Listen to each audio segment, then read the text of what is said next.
గత 22 సంవత్సరాలుగా జాతీయ అంతర్జాతీయంగా బహుబలముగా వాడబడుచు 8 సంవత్సరాలుగా ప్రత్యేకంగా కృపను గూర్చి బోధించుచున్నారు.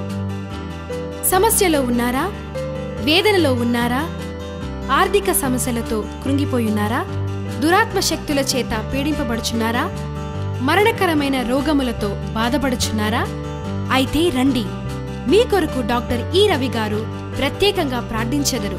తద్వారా మీరు విడుదలను పొందగలరు. మా ఆదివారపు ఆరాధనలు.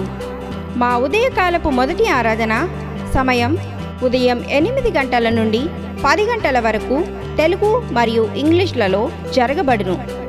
మా ఉదయకాలపు రెండవ ఆరాధన ఉదయం 10 గంటల నుండి 12 గంటల వరకు. స్థలం Saptagiri function hall, SBH bank పైన, మల్లికార్జున్ నగర్, మల్కాజ్గిరి, హైదరాబాద్. మా సాయంకాలపు ఆరాధన ప్రతి ఆదివారం సాయంత్రం 6 గంటల నుండి రాత్రి 8 గంటల వరకు. స్థలం ఆంధ్రీ సమీరా బిల్డింగ్, 4వ ఫ్లోర్, సెయింట్ మేరీస్ కాలేజ్ ఎదురుగా. ప్రవచనాత్మక దైవజనులు డాక్టర్ ఈ రవి గారు ప్రవచనాత్మక సందేశాలనిచ్చి రోగుల కొరకు ప్రత్యేకంగా ప్రార్థించెదరు. వివరాలకు 8886777843 9491406132. యోహాను సువార్త 4వ అధ్యాయము 13-14 వచనాలు చదువుతున్నా.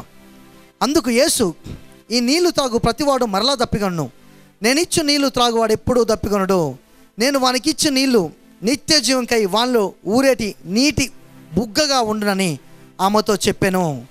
ఇది చూసినండి ఏమని చెప్తానంటే, దేవుని ఒక పిల్లలు, అమ్మ నా దగ్గర ఒక వరం ఉంది, దాన్ని కనుక నేను నీకు ఇచ్చింది అనుకో, ఇక నువ్వు జీవితంలో దప్పికొనవు. ఎందుకోసం అంటే ఆ నీళ్లు నువ్వు తాగినప్పుడు ఆ సజీవ జల జీవనది అయిన ఆ యొక్క అభిషేకంలో ఆ యొక్క దేవుని యొక్క వరాన్ని నీవు కనుక పొందుకున్నావు, ఇక నువ్వు నీ యొక్క జీవితంలో కూడా ఇక మళ్ళా దప్పికొనవు. ఈమెకు ఏమని అర్థమైందంటే, మా తండ్రి అయిన యాకోబు కంటే గొప్పనివా నువ్వు? ఆయన బాగా లోతులో దవ్వించిండు ఆ నీళ్లు చేదుకోవడానికి.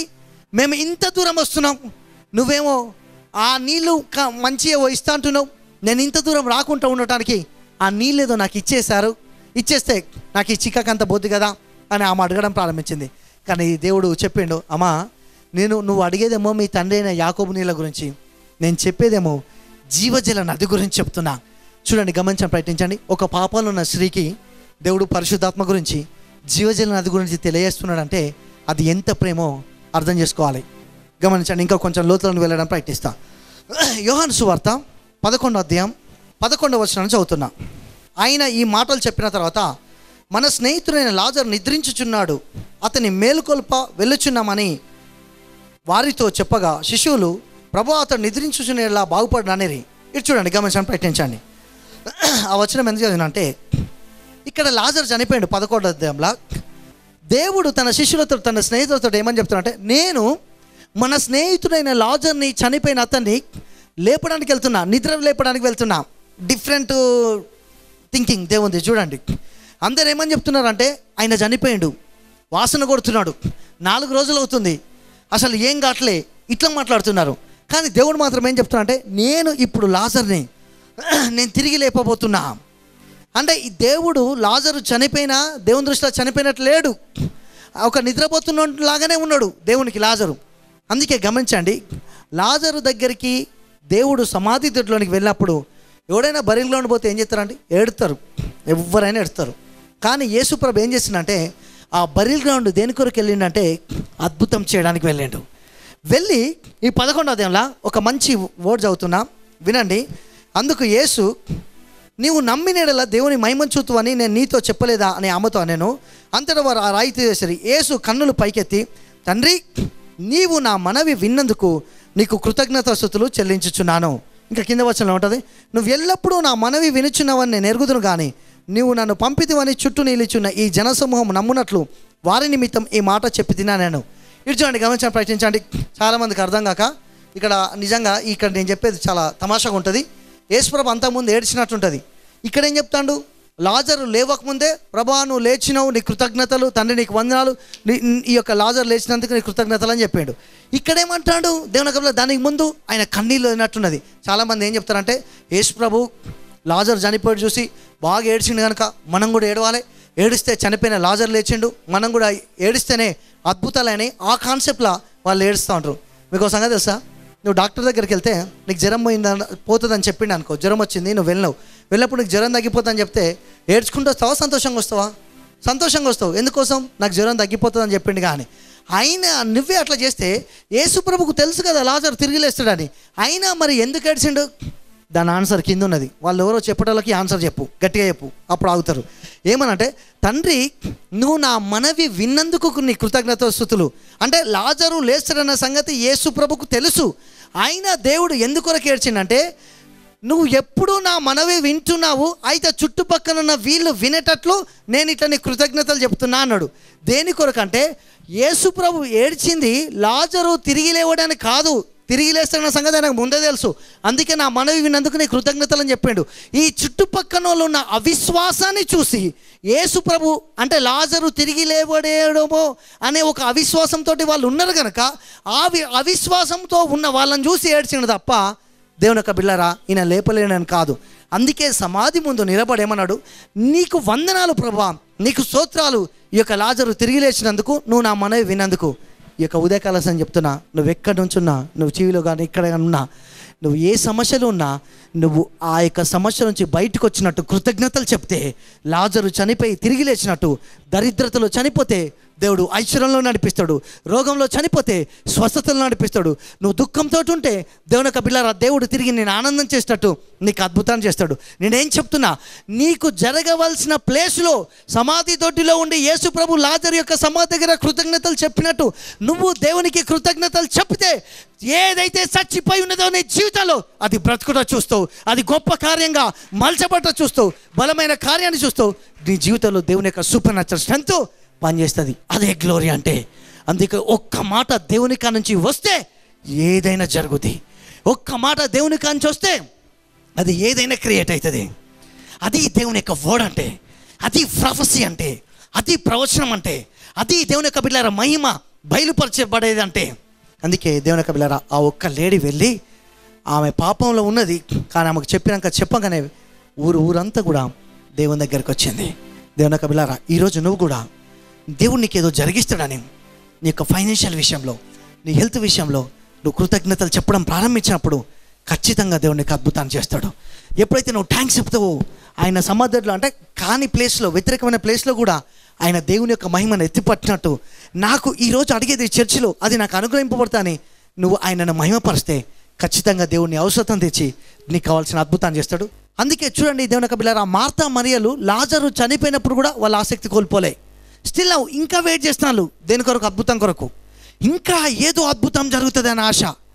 ఏది వాసన కొడుతున్న సమయంలో 4 రోజులైంది.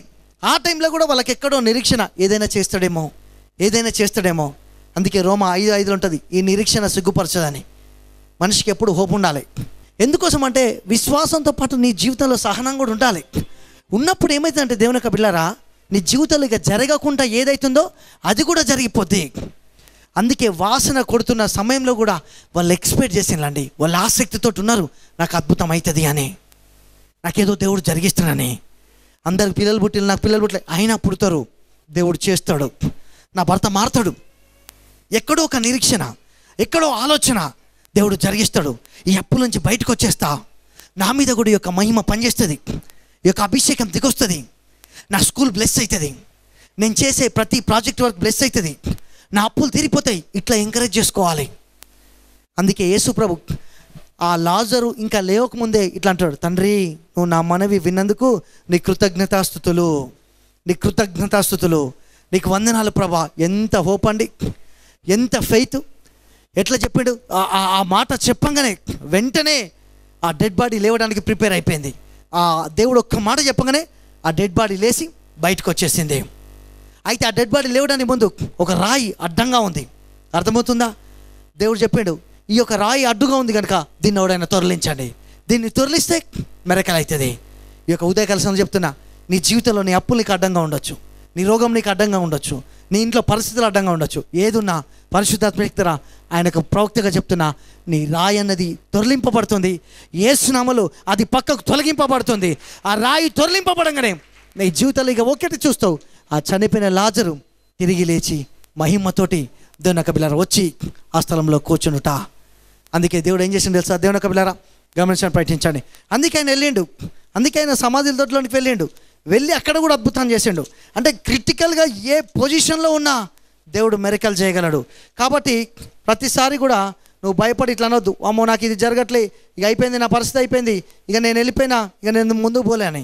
మత్తయి సువార్త 7వ అధ్యాయము 25 నుంచి 29 వరకు ఇక్కడ గమనించడం ప్రయత్నించండి. ఎగ్జాంపుల్ దేవుడు ఒక మంచి విషయం చెప్పాడు. ఇక్కడ ఏం ఎగ్జాంపుల్ చెప్పిండు? ఒకడాట దేవుని యొక్క బిడ్డలారా ఇల్లుని ఇసుక మీద కట్టిండట, ఒకడేమో బండ మీద కొట్టిండట. బండ మీద కట్టినప్పుడు ఇసుక మీద కట్టినప్పుడు ఈ రెండింటికి డిఫరెంట్ ఏంటంటే, గాలి వచ్చింది, తుఫాన్ వచ్చింది, వాన వచ్చింది, వరద వచ్చింది. అర్థమైందా? వెంటనే ఈ బండ మీద కట్టబడ్డ ఇల్లుకు మాత్రం ఏం ప్రమాదం కాలే, అట్లనే ఉంది, అది స్ట్రాంగ్ ఉంది, గట్టిగా అట్లే ఉంది, ఏం కదలలే. కానీ ఇసుక మీద కట్టిన ఇల్లు ఏమైపోయింది తెలుసా? ఈ గాలి వానకి తుఫానికి ఇది కుప్పగూలిపోయింది. అంత పెద్ద ఇల్లు, వీడు మూర్ఖుడు కాకపోతే నన్ను అడిగితే పెద్ద మూర్ఖుడు వీడు. ఎందుకోసం అంటే అంత పెద్ద ఇల్లు కట్టుకున్నాడు, తెలివినది, కానీ తీసుకుపోయి ఇసుక మీద కడతాడా? ఆ గాలి తుఫాన్ రాదని ఎట్లా అనుకున్నాడు? గాలి తుఫాన్ రాగానే ఏమైపోయిందంటే సడన్ మనీ మొత్తం కూడా కుప్పగూలిపోయింది. చాలామంది అంతే అండి, వాళ్ళ యొక్క జీవితంలో ఎంతమంది చెప్పు, ఎన్నిసార్లు చెప్పు, వినరాళ్ళు, వాళ్ళు వినరు. ఇక వాళ్ళు పట్టిందే తప్ప ఇక వాళ్ళు సాధించాల్సిందే. దానివల్ల ఎవరికి నష్టం కాదు. ఎవడైతే వినకుంటుంటాడో వాడే నష్టపోతాడు. మనిషి దేవుని యొక్క బిడ్డలారా ఒక దైవోక్తి వచ్చినప్పుడు ఆగిపోవాలి. ఆగినప్పుడు ఏమైపోతుందంటే ఆ మహిమ కనబడుతుంది. ఇక్కడ ఇల్లు అయితే పెద్దదే కట్టిండు, అంత బాగానే ఉంది, బట్ బైబిల్ ఏమని సెలవిస్తుందంటే అది బండ మీద కట్టబడలే, అది బండ మీద నిలుపబడలే, అందుకే రప్పని కోల్పోయింది. నువ్వెప్పుడైతే దేవుని యొక్క వాక్యం మీద, ఆ యొక్క మహిమ మీద దేవుని యొక్క బిడ్డలారా నీ విశ్వాస జీవితాన్ని కట్టుకుంటావో, ఎన్ని సమస్యలు వచ్చినా, ఎన్ని బాధలు వచ్చినా, అవి తుఫాను అవి ఆగిపోతే తప్ప నీకేం కాదు. ఈగలు తెలుసా మీకు? పక్షురాలు తెలుసా? వేరే పక్షులు తుఫాను వచ్చినప్పుడు ఒక్కడి కూడా గూడ్లోకి వెళ్ళి బయటికి రావు. ఎందుకు రావు అంటే ఆ తుఫానికి అవి బయటకు వస్తే రెక్కలు ఊసిపోయి కింద పడి చనిపోతాయి. అందుకే ఒక్కడి కూడా తుఫాన్ వచ్చినప్పుడు చూడండి, వర్షం వచ్చినప్పుడు ఏ బర్డ్స్ కూడా బయటికి రావు. ఎక్కడైనా బయట ఉన్నా అవి పరిగెత్తుకెళ్ళి ఎక్కడో అక్కడ సురక్షితంగా లోపల దొరుకుతాయి. కానీ ఒక ఈగల్ పక్షిరాజు మాత్రం ఏం చేస్తుంది తెలుసా? తుఫాన్ వచ్చినప్పుడు దాన్ని భయపడదు, అది బయటకు వస్తుంది, ఖచ్చితంగా బయటకు వస్తుంది. ఏం తెలుసా? స్టార్మ్స్కి, తుఫానికి వ్యతిరేకంగా అది ఎదురుగా పయనిస్తుందట. అది ఎదురుగా దేవుని యొక్క బిడ్డలారా గమనించడం ప్రయత్నించండి. అది ఈ విధంగా ఎదురుగా అది ముందుకెళ్తుందట. ఎందుకోసం అంటే అది ఎంత మాత్రం కూడా తుఫానికి, ఆ స్టార్మ్స్కి భయపడదు. సేమ్ ఒకడంతే దేవుని బిడ్డ అంటాడు కూడా. చికెన్ కాదు నువ్వు అంటే ఒక కోడి పిల్ల లాంటి దానివి కాదు. నువ్వు దేవుని యొక్క బిడ్డలారా నువ్వు ఈగల్వి. నువ్వు ఈగల్ కనుక దేవుని యొక్క బిడ్డలారా ఆ ఈగల్లాగానే తలపోయాలి. ఒక జోక్ చెప్తా వినండి. ఒకసారి ఒక కోడి ఏం చేసిందంటే గుడ్లని ఒక ప్లేస్లో పెట్టినప్పుడు ఆ గుడ్లు చాలా ఆడ కనబడుతున్నాయి. పక్షిరాజు ఒక ఈగల్ పైన పరిగెత్తుతుంది. ఆ పైన అది ఎగురుతూ ఏం చేసిందంటే చూసి, ఓహో ఇక్కడ గుడ్లు ఉన్నాయి, నా గుడ్డును కూడా ఈ గుడ్లలో పెడితే సురక్షితంగా ఉంటుంది, ఎక్కడో ఎందుకు పెట్టుడు అని ఏం చేసిందంటే ఈ కోడి గుడ్లలోనే ఈ ఈగలు కూడా వచ్చి, పక్షిరాజు కూడా వచ్చి ఆ గుడ్డును పెట్టి వెళ్ళిపోయింది. కోడి 21 రోజు పొదిగేసరికి కోడి పిల్లలు అయినాయి, అందులో ఈ యొక్క పక్షిరాజు గుడ్డు కూడా వచ్చేసింది, ఈగలు బయటకు వచ్చింది. అయితే ఈగల్కి తెలియలే నేను ఈగల్ని, నేను పక్షిరాజు అని. ఆ కోడి పిల్లలాగానే ఇది కూడా, దీనికి రెక్కలు ఉన్నాయి కదా, దీని తెలియదు కదా దీనికి. ఎందుకోసం అంటే ఈ కోళ్ళన్నిటిని చూసి అనుకుంది కదా నాకు రెక్కలు లేవేం లేవు, అసలు దాని తెలియదు. వాటిలాగానే పోతుంది, దాన తింటుంది, వాటితోటి కొట్టుకుంటుంది. అక్కడే వచ్చి మళ్ళా చిన్న దాన్ని ఉంటుంది కదా ఇల్లు, అందులో పోయి ఉంటుంటే పైన ఒక పక్షిరాజు ఎగురుకుంటా పైన చూసింది. అరే ఇది ఏంది చూడడానికి మా జాతి దానిలాగా ఉంది, ఇది కోడి కాదు కదా, కానీ రెక్కలనే కానీ వాడట్లే, కోడిలాగానే తిరుగుతుంది, కోళ్ళ చుట్టూ తిరుగుతుంది. అప్పుడు ఆ పక్షిరాజు ఈ కిందున్న ఆ చిన్న పక్షిరాజుకు చెప్పింది, నువ్వు ఆ కోళ్ళతోటే ఉన్నావు, నువ్వు కోడివి కాదు, నువ్వు ఈగలివి, నాలాగా ఎగరగలవు అంటే ఈ పక్షిరాజు చెప్పింది నేను నమ్మన్నది. అరే నమ్మపోవడం ఏంది, నీకు రెక్కలు ఉన్నాయి, నువ్వు ఇట్లా అంటే ఎగురుతావు, ఎగిరి మంచిగా పైకి వెళ్ళగలవు, నువ్వు ఆ కోళ్ళలాగా వాటికి ఎగరలేవు, అవి వాటిలాగా నువ్వెందుకు బతుకుతున్నావు, నువ్వు అట్లా బతకాల్సిన అవసరం లేదని చెప్తే అసలు వినలే. అప్పుడు సరే ఆ ఈగలు అన్నది కదా, ఒక పని చేయి, నేను చెప్పింది చేస్తావు అంటే చేస్తాను, ఇట్లా నాలాగా ఎగురు, నువ్వు కూడా ఎగరగలవు అంటే ఈ పక్షి రాజు ఏం చేసిందంటే దాని కాడున్న బ్లేడ్స్ని ఇట్లా రెక్కలను ఓపెన్ చేసి ఎగిరి చూపెట్టి కమాన్ నువ్వు కూడా అంటే ఇది కొంచెం ఎగరంగానే దీనికి సంతోషమైంది. అవి ఎగరలేవు, ఆ కోళ్ళు అంటే అవి ఎగరలేవు, నువ్వు నేను ఎగరగలను. ఎందుకోసం అంటే నేను నీలాగానే అబ్బా ఎంత సంతోషం అనిపించి పక్షిరాజుకు ట్యాంక్స్ అయిపోయింది. ఎందుకోసం అంటే నా రెక్కలు నాకు ఏ విధంగా ఉన్నాయో గుర్తుపట్టకు నువ్వు చెప్పినవు నేను కోడిని కాదని. 2-3 రోజులు ఎగిరినాక ఎక్కడో ఏదో దాకి కింద పడ్డది ఈ పక్షిరాజు. పడంగానే ఆ పక్షిరాజు నుంచి చెప్పింది కదా, నేను చెప్పిన కదా నేను ఎప్పటికైనా కోడిని అని, అనవసరంగా నన్ను రెచ్చగొట్టినవు, నేను ఈగలనని, పైకి ఎగురుతాని, ఇప్పుడు చూడు నాకు దెబ్బ తాకిందని. చాలామంది అంతే, ప్రసంగం విన్నంతసేపే, తర్వాత మామూలే.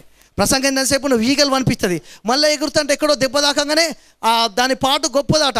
ఆ వర్షం వచ్చినప్పుడు ఆ ఇసుక మీద గడ్డ ఇల్లు ఏమైపోతుంది, కూలిపోతుంది. కానీ బండ మీద కట్టుకుంటే అది దెబ్బ తాకినా దెబ్బ దాకపోయినా, అది ఎగిరినా ఎగిరిపోయినా ఈగలే కనుక ఆ విషయాన్ని అదే గమనించుకోవాలి. అది ఎగిరాలి, ఎగిరితే అది చికెన్ లాగా కింద బతకాల్సిన అవసరం లేదు. మీకు నేను అదే చెప్తున్నా, నువ్వు ఈగలివి, ఆయన గ్లోరీని చూస్తావు, ఆయన మహిమను చూస్తావు. నువ్వు చికెన్ కాదు, నువ్వు భూమి మీద కోడిలాగా బతకాల్సిన అవసరం లేనే లేదు. ఎందుకోసం అంటే నువ్వు బండ మీద కట్టబడుతున్నావు. ఆ బండ మీద కట్టబడినప్పుడు తుఫాన్ రాదని ఎక్కర్లేదు, బైబిల్ కంపల్సరీ వస్తుంది. వచ్చినప్పుడు ఆ తుఫానుకు నువ్వు భయపడవు. ఆ స్టార్మ్స్కి, ఆ యొక్క తుఫాన్కి నువ్వు వ్యతిరేకంగా పయనిస్తావు కనుక దేవుని యొక్క బిడ్డలారా, నీ బ్లేడ్స్ అనేవి శక్తి పొందుతాయి. అందుకే దేవుడు నీ ఇల్లు బండ మీద కట్టిన పునాదిలాగా ఉండాలని దేవుడు చెప్తున్నాడు. ఎప్పుడైతే ఒక కష్టం వస్తుందో దేవుని యొక్క బిడ్డలారా నువ్వు మహిమను చూస్తావు. ఒక స్త్రీ గర్భాన్ని ధరించినప్పుడు లోపల ఉన్న బేబీ బ్రతికుంటే జన్మనిస్తుంది, లోపల ఉన్న బేబీ బతికిలేకపోతే జన్మనియగలదా? అట్లే నీకు ఒక దేవునికి వచ్చిన ఒక దర్శనం, ఒక ఆలోచన ఎప్పుడు కూడా బ్రతికుండాలి. ఏం దర్శనం కలిగి ఉండాలి? అరే నేను బ్లెస్ కావాలి, నేను దీంపబడాలి, నా యొక్క టైత్ని, నా యొక్క ఆఫరింగ్ని నేను దేవునికి ఇచ్చుట వల్ల నేను ఆశ్రయింపబడతా, లేకపోతే నేను ఒక పాట పాడుట వల్ల నేను దీంపబడతా, నేను ఒక మనిషిని దేవుళ్ళు నడిపించడం వల్ల నేను దీంపబడతా. అట్లా ఏదో ఒక దర్శనం ఉండాలి. చాలామందికి కొన్ని రోజులు ఉంటుంది, ఆ కొన్ని రోజులు పొంగనే ఆ లోపల దర్శనం అనేది చనిపోతుంది. అంటే ఆ బేబీ చనిపోతుంది.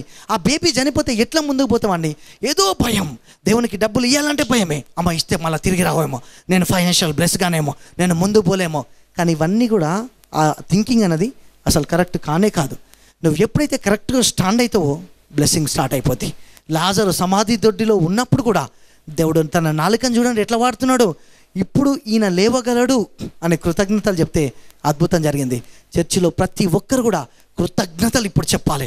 దేని కొరకంటే నువ్వు ఏ సమాధిలో అతడు ఉన్నట్టు ఏ యొక్క స్మాష్ అయిపోయి ఏ వ్యతిరేకమైన నెగిటివ్ సర్కమ్స్టాన్సెస్లో ఏ ప్రతికూలమైన పరిస్థితులను నాకు తెలియదు, కానీ దాంట్లోంచి ఆ యొక్క బరిల్ గ్రౌండ్లోనూ కూడా నువ్వు ట్యాంక్స్ చెప్పడం ప్రారంభిస్తే ఆయన మహిమ వచ్చి లాజర్ను లేపినట్టు నీ ప్రాబ్లం చనిపోయి నువ్వు అద్భుతాన్ని పొందుతావు. దేవుని యొక్క దీవెనలు చూస్తావు. ప్రతి వారు కూడా మీ చేతులను పైకి లేపి ట్యాంక్స్ చెప్పాలి. దేవా నీకు వందనాలు, నీ మహిమను చూడబోతున్నా, నా అనారోగ్యం వెళ్ళిపోబోతుంది, నా బీపీ వెళ్ళిపోబోతుంది ప్రభా, నేను స్వస్థపరచబడబోతున్నా, ఇగో నా టైత్ బ్లెస్ అవుతుంది, నా ఆఫీస్ బ్లెస్ అవుతుంది, నా అప్పులు తీర్చబడుతున్నాయి, నా స్కూల్ బ్లెస్ కాబోతుంది, నా ప్రాజెక్ట్ బ్లెస్ కాబోతుంది, ఇక నేను భయపడ ప్రభా, నేను ధైర్యంగా ఉండబోతున్నా. ఎందుకోసం అంటే నువ్వు నాకున్నావు ప్రభా. నీగో నా అప్పులు శపింపబడుతున్నాయి, నా గర్భం ధరించబోతున్నా, నా పిల్లలు పుట్టబోతున్నారు, నా భార్య హీల్ కాబోతుంది, నాకు బిగినింగ్ స్టార్ట్ అవుతుంది. కమాన్ చర్చిలో లేకపోతే ప్రోగ్రామ్ చూసేవారు, దేశంలో ఏ దేశం చూస్తున్నా దేవుని ట్యాంక్స్ చెప్పు. నేను మహిమను విడుదల చేస్తున్నా, నేను మహిమను విడుదల చేస్తున్నా, దేవుని మహిమను విడుదల చేస్తున్నా, దేవుని మహిమను విడుదల చేస్తున్నా. Glory glory glory glory glory, దేవుని మహిమను విడుదల చేస్తున్నా, దేవుని మహిమను విడుదల చేస్తున్నా. చర్చిలో ఎవరైతే గర్భం లేకుంటున్నారో ఇప్పుడే గర్భం ధరించేటట్టు ప్రకటిస్తున్నా. అప్పులు ఏ శ్రమలో విరగొడుతున్నా, బీపీని షుగర్ని ఏ శ్రమలో శపిస్తున్నా, ప్రాజెక్ట్ వర్క్స్ బ్లెస్ చేస్తున్నా, చేతుల పని దీవిస్తున్నా. దేవుని మహిమతో తాకు ప్రభా. ఒక లైవ్ చూసేవారిని, టీవీ చూసేవారిని నింపు, వీళ్ళ భర్తల్ని మార్చండి, వీళ్ళ పిల్లల్ని మార్చండి. ఈ విధంగా ఉండొద్దు నాయన, నీ మహిమ చేత నింపు. నిర్లక్ష్యం ఎవరికి తీసేయి. ఇంకా ఎవరు టైత్ లేకుంటే ఇయ్యలేకుంటున్నా టైత్ ఇచ్చే మనసు చేత నింపు.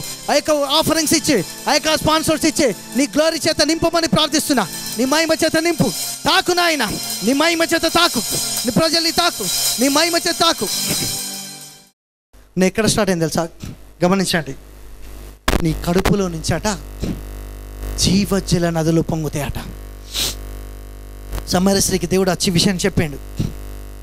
ఎప్పుడైతే ఆ జీవజల నదుల గురించి వినదో ఆమె దాహం సంగతి, ఆమె నీళ్లు చేదుకోవడానికి వచ్చిన ఆ సంగతి మర్చిపోయి తన కుండను అక్కడే వదిలిపెట్టి పరిగెత్తుకొని వెళ్ళి ఒక కాన్సెప్ట్ తోటి వచ్చి, ఒక యాంగ్జైటీ తోటి వచ్చి వేరే ఎమోషన్లో ఆమె తిరిగి వెళ్ళిపోయింది.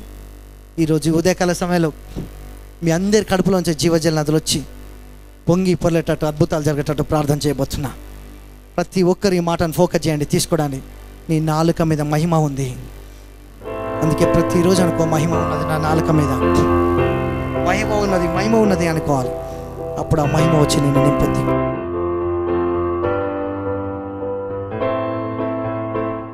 అద్భుతాల కోసం ప్లాన్ చేసేటప్పుడు చేయబెట్టుకోవడానికి ప్రయత్నించండి. తండ్రి మీకు వందనాలు, స్తోత్రాలు. ఎంతమందికి అయితే అనారోగ్యంగా ఉందో ఈ బిడ్డల కోసం ప్రార్థిస్తున్నా. బిడ్డల్ని హీల్ చేయండి, స్వస్థపరచండి. బీపీని, షుగర్ని, థైరాయిడ్ని, ఏ సమయంలో క్యాన్సర్ అయ్యేటట్టు ప్రకటిస్తున్నా.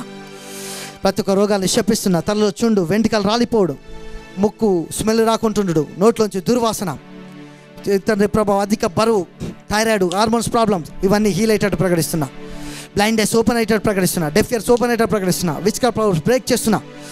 దేవుని యొక్క రక్తాన్ని ప్రోక్షిస్తున్నా. ఎవరు అన్యులుగా ఉన్నా క్రీస్తుని అంగీకరించేటట్టు ప్రకటిస్తున్నా. దేవుని యొక్క సువార్తను విడుదల చేస్తున్నా. వీళ్ళ యొక్క జీవితాలు అద్భుతాలు ప్రకటిస్తున్నా. దేవుని యొక్క మహిమ గల కార్యాలు చెయ్యి. నీ యొక్క నామలు అద్భుతాల చేత నింపండి. ఈరోజు వీళ్ళ యొక్క జీవితాల్లో supernatural strength, grace and గ్లోరీని రిలీజ్ చేయని ప్రార్థిస్తున్నా. ఫైనాన్షియల్గా బ్లెస్సెడ్ ప్రకటిస్తున్నా. అప్పులు విరగొడుతున్నా. మహిమ గల కార్యాలు చెయ్యి. బిడ్డలను దీవించమని నీకు వందనాలు, స్తోత్రాలు చేస్తాం. నీ మహిమతోటి కప్పుతూ మీ యొక్క మహిమ ద్వారాలు తెరమని నెక్స్ట్ 7 days కల్లా వీళ్ళ జీవితాలు విప్లవం పుట్టి అద్భుతాలు చేత నింపండి. వీళ్ళ నాలుక చక్కగా ఉంటే జీవితం చక్కగా ఉంటుంది కనుక వీళ్ళ నాలుక ఎప్పుడు చక్కగా ఉంటున్నట్టు ప్రార్థిస్తున్నా. సమరశ్రీ ఒక్కది మారి ఊరంతా మార్చింది. ఆ విధంగా అద్భుతాల మహిమల కార్యాలు చేయండి. బిడ్డలను బ్లెస్ చేసి వందనాలు చెల్లిస్తూ యేసు నామమున ప్రార్థిస్తున్నాను తండ్రి, ఆమేన్.